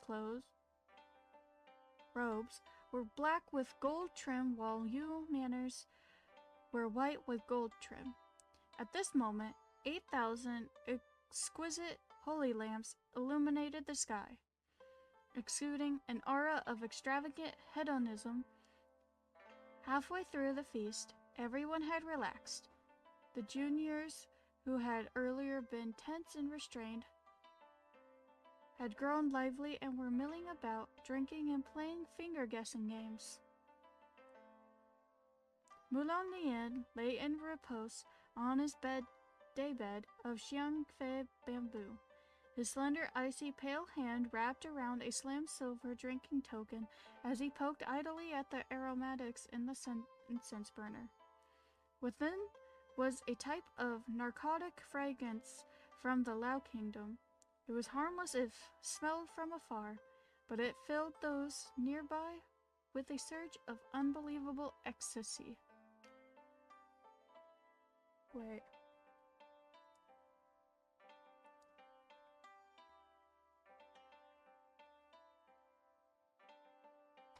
Does that mean this is an aphrodisiac kind of thing? I swear to God.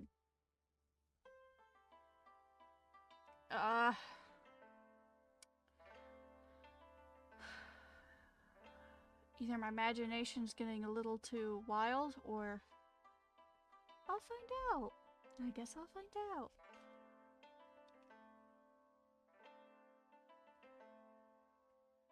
However, the ensuing depression was thrice as strong as that joy.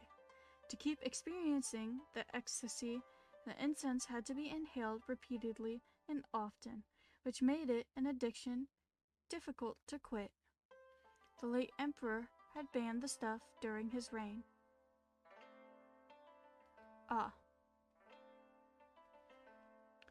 The sight of Mulong Lian's rapturous expression, so hazy amid the smoke that he seemed like an illusion, filled Moshi with irritation. Yu Qingqing was sitting next to him. As he peered at the smoke Mulong Lian was inhaling, he found himself curious. He wanted to take a closer look, but Moshi stopped him. Sit down.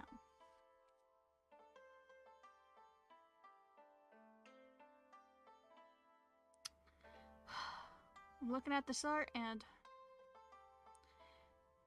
Is this Mulong Lian? As much as I hate to admit this because I do not like this guy. Like, at all. This guy is actually pretty. Like, he looks really good. Of course. He does. Now what the hell is he jealous about then? I'm sure he's powerful, even if Gumong is more powerful than him. Whatever.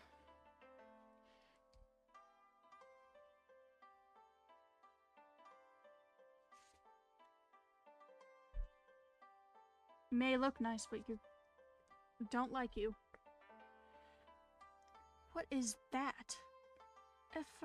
Ephemera, Moshi replied flatly. Yu Qingqing was shocked. As in the Lao Kingdom's ephemera? He looked over anxiously. Looks like Wang Shujun's addiction is serious. No wonder he's tired today. If you so much as think about touching that smoke, your dad will lock you away for years. My dad? Yu Qingqing said. My dad's not that harsh. At most, he'd threaten to string me up and beat me. This stuff about locking someone away is obviously your idea, not his, General Mo. Before Moshi could get angry, Yu Qingqing grinned. But you don't need to worry. I'm not the least bit interested in that kind of illusionary pleasure. I'm so likable. I don't need that ephemera stuff to be happy. There's nothing I can't bounce back from. I'm going back and forth liking how this character thinks and talks. I'm not saying I like the character, but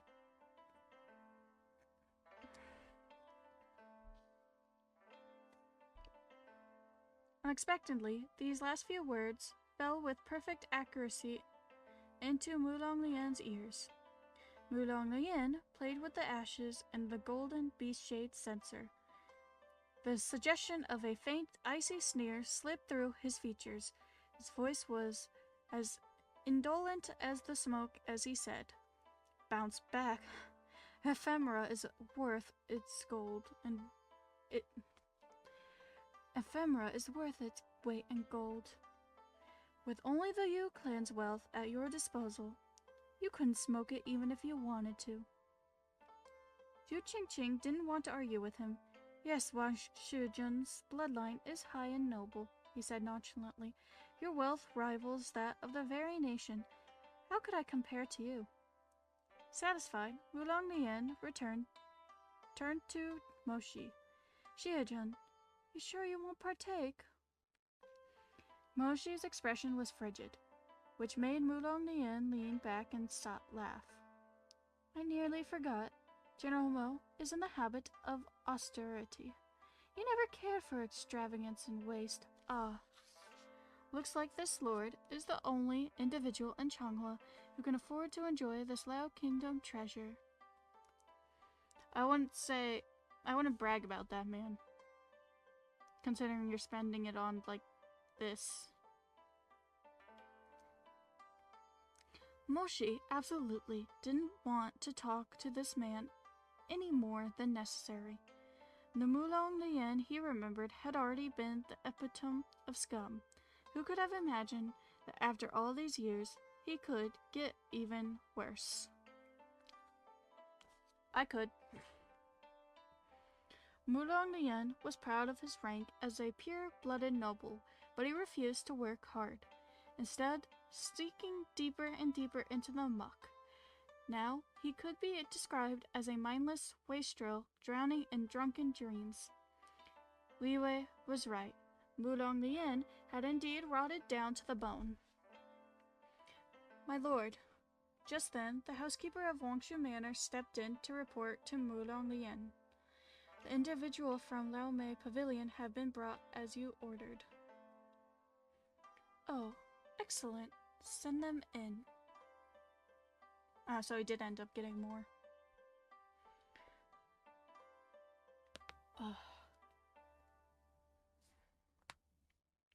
The feast was getting rowdy, and the guests were all a little intoxicated.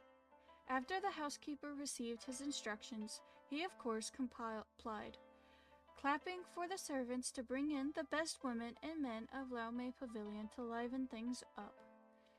Moshi turned, his pitch-black eyes staring falcon-like toward the door. The beaded veil tinkled, and several rows of men and women were ushered in by the housekeeper. Each of them had their own charm. Some were gaily pretty, some were innocently pure, humble or prideful, reluctant or willing. Only Gumong wasn't there. Just because it says Gumong wasn't there, I don't believe it. I feel like something's gonna happen and then he's gonna show up in a big way. That's what I think will happen.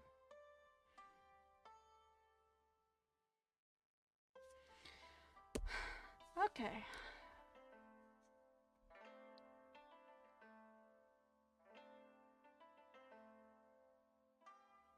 These are the prostitutes sent from Laomei Pavilion.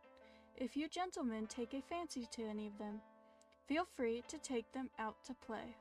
Mulong Lian waved a lazy hand.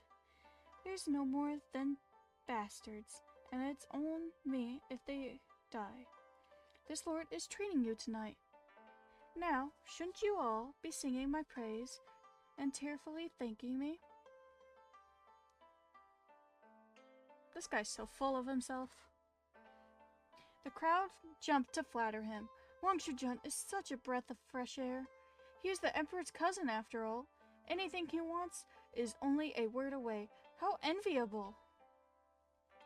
The crowd licked Mulong Lian's boots and began to noisily drag away the pitiful victims to accompany them in wine and amusement. All at once, the scene of the banquet blurred into debauched chaos. Pretty lady, what's your name? Come here, top up Gega's cup. Moshi's expression grew darker and darker. Though he suffered it for a long while, he finally reached his limit and could listen to no longer. But as he made to get up and leave, he heard Mulong Lian speak, mirth in his voice. Xie-jun, is there no one here who pleases you?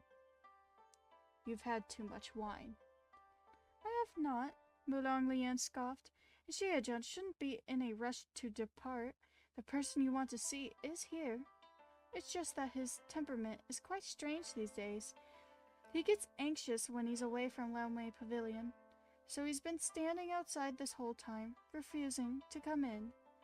As he spoke, he filled his own cup, downing it in one draught. If you don't believe me, take a look for yourself.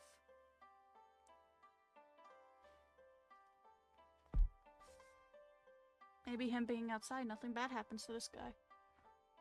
To Gumong, I mean.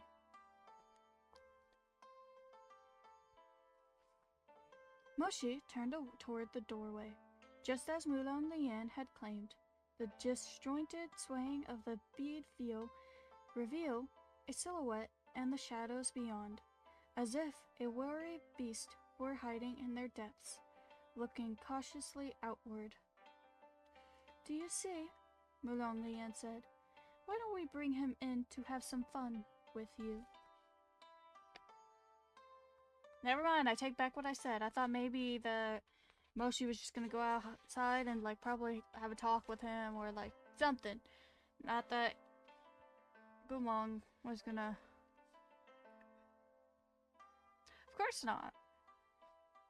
I'm sure this book is not all sunshine and rainbows.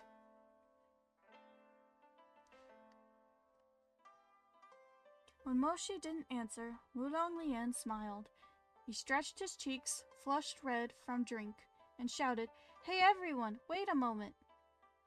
What is it, Wang Shujun? Mulan Lian narrowed his eyes, the scorn and malice on his face instantly intensifying. You're all so poorly behaved, Mulan Lian said. You rushed to take these beauties into your arms, but didn't any of you notice our noble Xiejun's lap is still empty?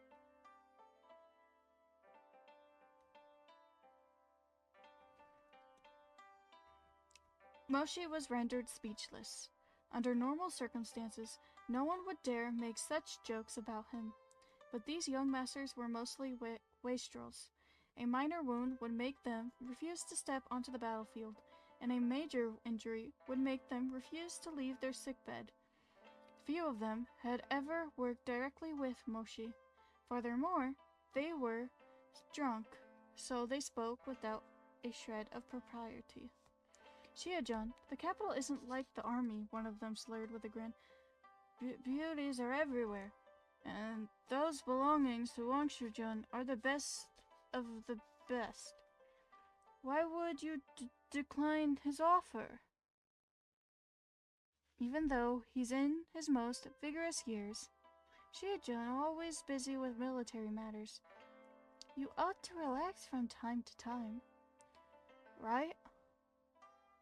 General Mo's been soaked to countless battlefields, but he's never entered a single veiled bed canopy. Life is bitter and short, so you should enjoy the present. Another snickered. Yu Chenqing was still relatively sober. When he saw Moshi's expression, a sense of dread rose within him. Come on now, he hurried to cut in. Why don't you guys shut up already? Moshi glanced at him. Against all odds, this kid was the one taking things seriously. But the next thing he heard out of Yu Chenqing's mouth was, If you keep running your mouths like this, when General Mo explodes and starts killing people, I'll be the first to flee. He almost had it. Yu Chenqing almost had it. Moshi glowered wordlessly. Everyone stared at each other in their addled, half-drunken states, wearing stupid grins. In this torturous silence, Mulan Lian looked sidelong out of his peach blossom eyes, his glance intoxicated yet icy sharp. Xiejun, even with all these peerless beauties before you, you want neither the women nor the men. I think, he smiled maliciously, the one you yearn for is actually your enemy, isn't it? So saying, he shouted toward the doorway, Come, bring the traitor Commander Gumong for our General Mo. That's the end of chapter 13 at page 146. Oh. Well.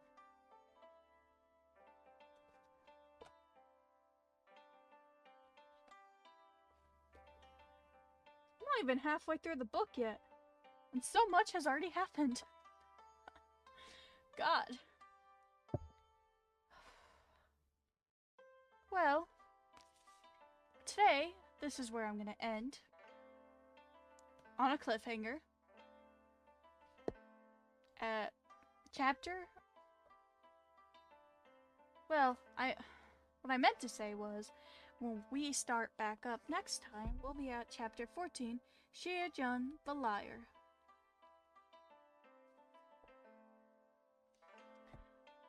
On page 147.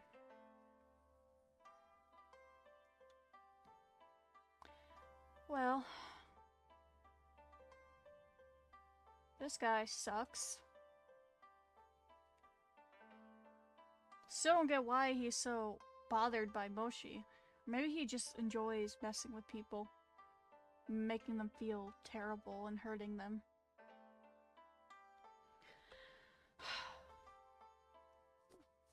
I don't know. But this guy really sucks.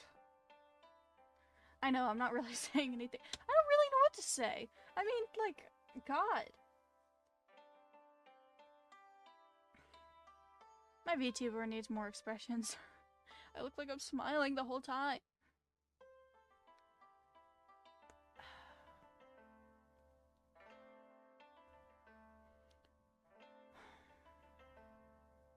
He's not gonna force them to do anything in front of this group. Not that I really think he can ever force Moshi to do anything, though. I don't know. I guess I'll find out next time. Dragon Ball. Sorry. Anyway, I hope you enjoyed the video. And that you will watch the next one. And I hope you have a great day. Bye!